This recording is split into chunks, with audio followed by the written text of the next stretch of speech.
কিন্তু এই প্রবাসীরা পাসপোর্ট থেকে শুরু করে বিদেশ যাওয়া পর্যন্ত প্রতিটা সেক্টরে তারা হয়রানির শিকার হয়। যারা যখন পাসপোর্ট করতে যায় ওখানে একটা হয়রানি। প্রিয় দর্শক, আসসালামু আলাইকুম। আপনারা মাঝে মধ্যেই দেখে থাকেন যে প্রবাসে যারা যায় তারা বিভিন্ন ধরনের প্রতারণার শিকার হয়। দালালের মাধ্যমে তারা এক ধরনের কথা শোনে, এরপর তারা বিদেশ যায়, বিদেশ যাওয়ার পরে ঠিকমতো কাজ পায় না বা ঠিকমতো বেতন পায় না, কিংবা নির্দিষ্ট টাইমের মধ্যে তারা বিদেশ যেতে পারে না। নানান ধরনের প্রবলেম ফেস করে। প্রবাসী ভাইদের যে টাকা দিয়ে এই দেশের চালিকা শক্তির অন্যতম শক্তি হচ্ছে রেমিটেন্স। সেই রেমিটেন্স যোদ্ধাদের কিন্তু নানাভাবে প্রতারিত করা হয়। তবে এটাও সত্য যে যারা মূলত ব্যবসায়ী, যারা মূলত যাদের আরএল নাম্বার আছে, তাদের কাছে এসে আমি আজকে সরাসরি চলে এসেছি। তাদের মুখ থেকে শুনতে চাই যে বিদেশে যারা কাজ করে, যাদের ম্যান পাওয়ারে যারা বিজনেস করে, তাদের প্রতি সাধারণ মানুষের যে নেগেটিভ ধারণা রয়েছে, এইটা কেন। আজকে আমরা কথা বলবো মোহাম্মদী ট্রেডের কর্ণধার আমাদের প্রাণপ্রিয় বড় ভাই রিপন ভাই। ভাই কেমন আছেন? আলহামদুলিল্লাহ। তো আজকে আমরা আপনার সাথে সরাসরি কথা বলতে এসেছি। আমরা যেহেতু মিডিয়াতে কাজ করি, বিভিন্ন মাধ্যমে আমরা দেখে থাকি যে এই যে ম্যান পাওয়ার যারা বিজনেস করে, তারা হচ্ছে যাত্রীদের সাথে দুর্ব্যবহার করে, অর্থাৎ তাদের কথা কাজের সাথে মিল থাকে না। এই ক্ষেত্রটা আপনার কাছে কি মনে হয় যে আপনারা এই ব্যবসার ক্ষেত্রে কতটুকু স্বচ্ছতা রেখে কাজ করেন, বা এই প্রবলেমটা কোথায় হয়? আসলে ব্যাপারটা হচ্ছে কি, মানে এটার সঙ্গে যারা জড়িত না তারা আসলে বাইরে থেকে মানুষে অনেক রকম নেগেটিভ কথা বলে, অনেক রকম ধারণা। সবথেকে বড় কথা হচ্ছে, আমি একটা কথাই বলতে পারি, আমাদের যারা বাইরা মেম্বার, যাদের বাংলাদেশ গভর্নমেন্ট বিদেশে লোক পাঠানোর জন্য একটা লাইসেন্স দিয়ে থাকে, এই লাইসেন্স হোল্ডার যারা আছে, যেসব অফিস আছে, এরা কখনো কোনো লোকজনের সঙ্গে কোনো রকম প্রতারণা করে না, ঠিক আছে।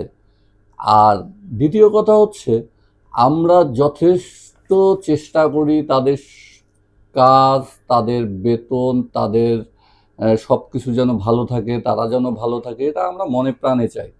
কারণ প্রবাসীরা হচ্ছে আমাদের বাংলাদেশের একবারে, মানে বাংলাদেশটা টিকে আছে প্রবাসীদের জন্য, চালিকা শক্তি তারা। প্রবাসীরা হচ্ছে চালিকা শক্তি। কিন্তু এই প্রবাসীরা পাসপোর্ট থেকে শুরু করে বিদেশ যাওয়া পর্যন্ত প্রতিটা সেক্টরে তারা হয়রানির শিকার হয়। যারা যখন পাসপোর্ট করতে যায় ওখানে একটা হয়রানি, ওখানে তারা দেখা গেছে যে যদি পাসপোর্টের ফি থাকে ওইটার থেকে তারা অতিরিক্ত টাকা খরচ করে পাসপোর্টটা করতে হয়। তারপরে আসেন আপনার, দেখা গেছে সে কোনো গ্রামের কোনো দালালের মাধ্যমে রিক্রুটিং এজেন্সির কাছে আসে, হয়তো বা গ্রামের যদি কোনো ভুল ত্রুটি বা কোনো রকম কথার কোনো গরমিল হয়ে থাকে, এটা মাঠ পর্যায়ে যেসব ব্রোকার তারা করতে পারে। তারপরে আসেন, তারা যখন সব কিছু কমপ্লিট হওয়ার পরে তারা যখন বিদেশে যায়, তারা কিন্তু এয়ারপোর্টে কিন্তু খুব একটা ভালো ব্যবহার তারা পায় না। কিন্তু আমার মতে যেহেতু তারা বাংলাদেশটাকে টিকিয়ে রাখছে, তাদেরকে এয়ারপোর্টে বিশেষ একটা সুবিধা দেওয়া হোক, তাহলে একটা বাংলাদেশের জন্য একটা সুবিধা হচ্ছে, তারা যদি এয়ারপোর্টে বিশেষ সুবিধা পায়, বিশেষ সম্মান পায়, তাহলে তারা বেশি বেশি করে রেমিটেন্স ব্যাংকের মাধ্যমে পাঠাবে। তখন তারা আর এই হুন্ডিটা করবে না, হুন্ডিতে টাকা পাঠাবে না। আসলে অনেক প্রবাসী অনেক রকম ক্ষোভ থেকে, অনেক রকম কষ্ট থেকে তারা হুন্ডিতে টাকা পাঠায়। এয়ারপোর্ট ছাড়াও আমার মনে হয় বিভিন্ন দূতাবাসরাও এদের সঙ্গে, প্রবাসীদের সঙ্গে খুব একটা ভালো ব্যবহার করে না। আর রিক্রুটিং লাইসেন্সধারী যেসব অফিসরা আছে, এটা হচ্ছে আপনার মনে করবেন যে এরা এক একজনের এক একটা শিল্প। এরা এই সারা বাংলাদেশ থেকে মনে করেন আপনার একজন যদি 100 লোক পাঠায়, হুম, এই 100 লোকের কর্মসংস্থানটা করে দিচ্ছে কে? Recruiting agency. হুম, এটা যেমন মনে করেন একটা মানবিক কাজ, এটা একটা মানে আল্লাহ তো ব্যবসাকে হুম, হালাল হালাল করছে। করেছে, হুম, হ্যাঁ, আপনি যদি হালালভাবে করতে যান, এটা একটা দেশের উপকার, হ্যাঁ, এটা হচ্ছে সমাজের উপকার, হুম, একটা গ্রামের উপকার।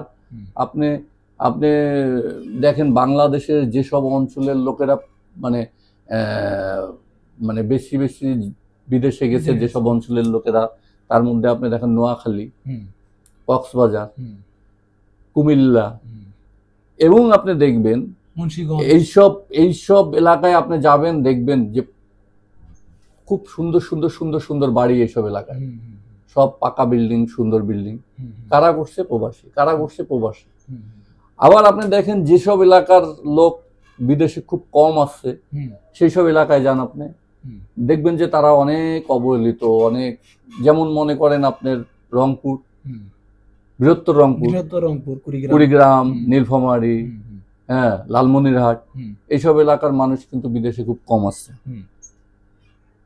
হ্যাঁ, এবার খুব, বলেন। হ্যাঁ, খুব ভালো কথা বলেছেন। আমরা আপনার কথা শুনে বুঝতে পারলাম। কিন্তু আমার যে প্রশ্নটা ছিল যে এই যে যারা প্রবাসে যাচ্ছে তারা হচ্ছে আপনাদের পর্যন্ত আসতে পারতেছে না ডিরেক্টলি।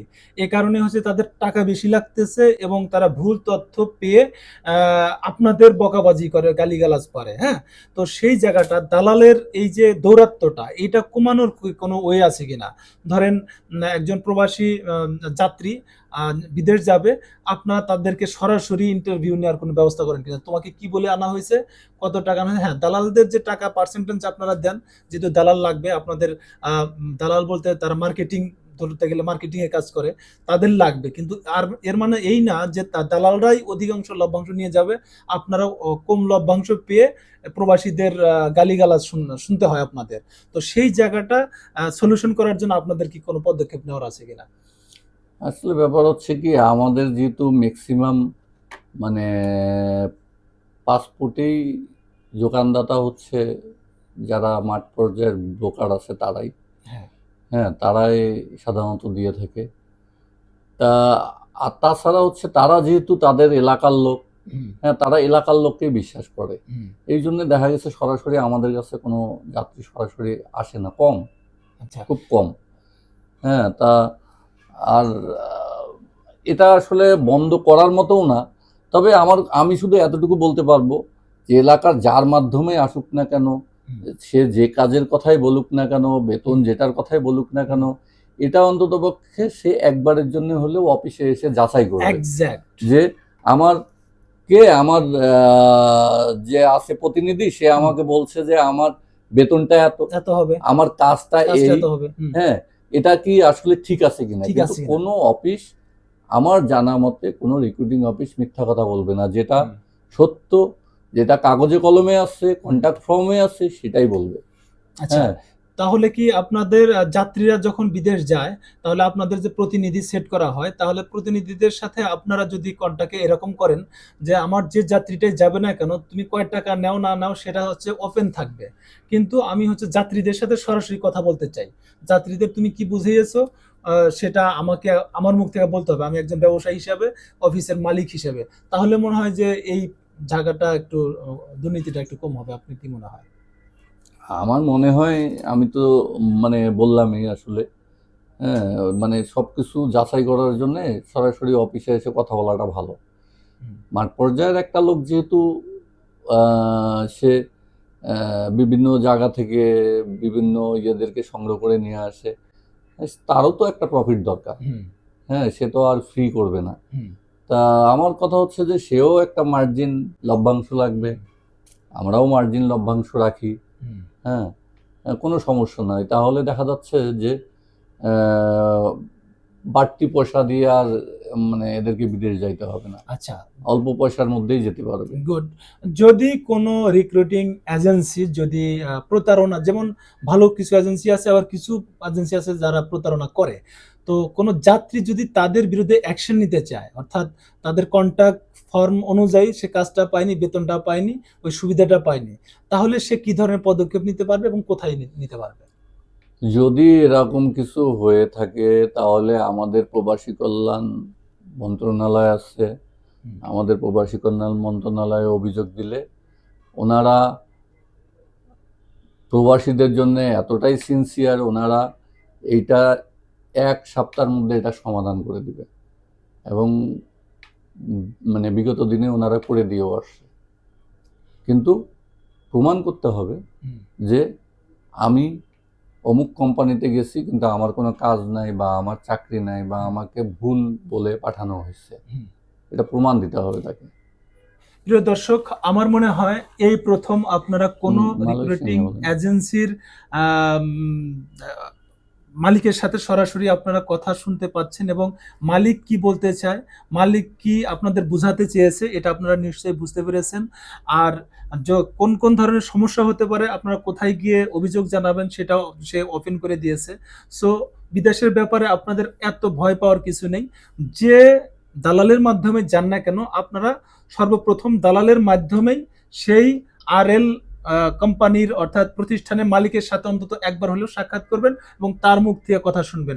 যদি তার মুখ থেকে কথা শোনার পরে বিদেশ যাওয়ার পরে কোনো প্রকার ফারাক তৈরি হয় তাহলে আপনারা BMET-তে অভিযোগ জানাতে পারেন। তো আরেকটা কথা বলবো, মালয়েশিয়ার ব্যাপারে আমাদের অনেকগুলো অভিযোগ রয়েছে বা বন্ধ রয়েছে, এ ব্যাপারে আপনার কি বলার আছে? মালয়েশিয়ার ব্যাপারটা হচ্ছে, প্রথম কথা হচ্ছে আমাদের বিগত দিনের আওয়ামী লীগ সরকার 100টা লাইসেন্স নিয়ে একটা সিন্ডিকেট করে দিয়েছিল।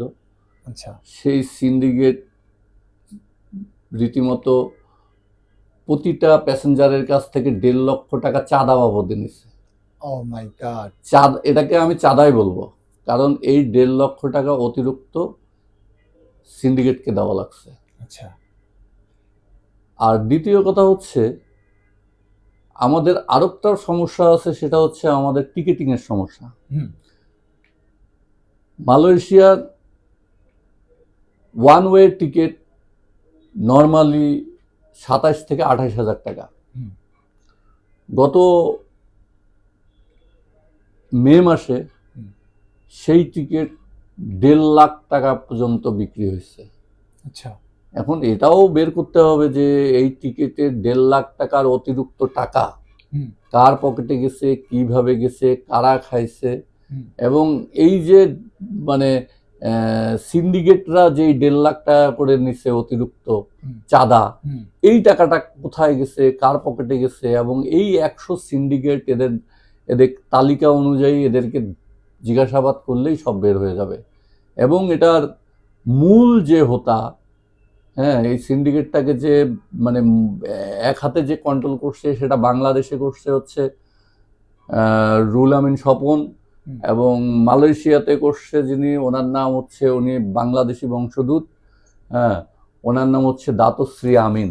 আচ্ছা, হ্যাঁ, এনাদের দুইজনের যোগসাজনে এই মালয়েশিয়ার বিজনেসটাকে এনারা মানে সিন্ডিকেট ভুক্ত করে অতিরিক্ত 1.5 লাখ টাকা চাঁদা হিসাবে প্রতিজনের কাছ থেকে 1.5 লাখ টাকা চাঁদা হিসাবে তারা আজকে প্রায় 10-20 হাজার কোটি টাকা তারা মানে হাতিয়ে নিয়েছে। এবং এই টাকাটাকে তারা দেখা গেছে যে হুন্ডির মাধ্যমে মানে দেশের বাইরে পাচারও করছে। এটা আমাদের দেশেরও একটা বড় ক্ষতি।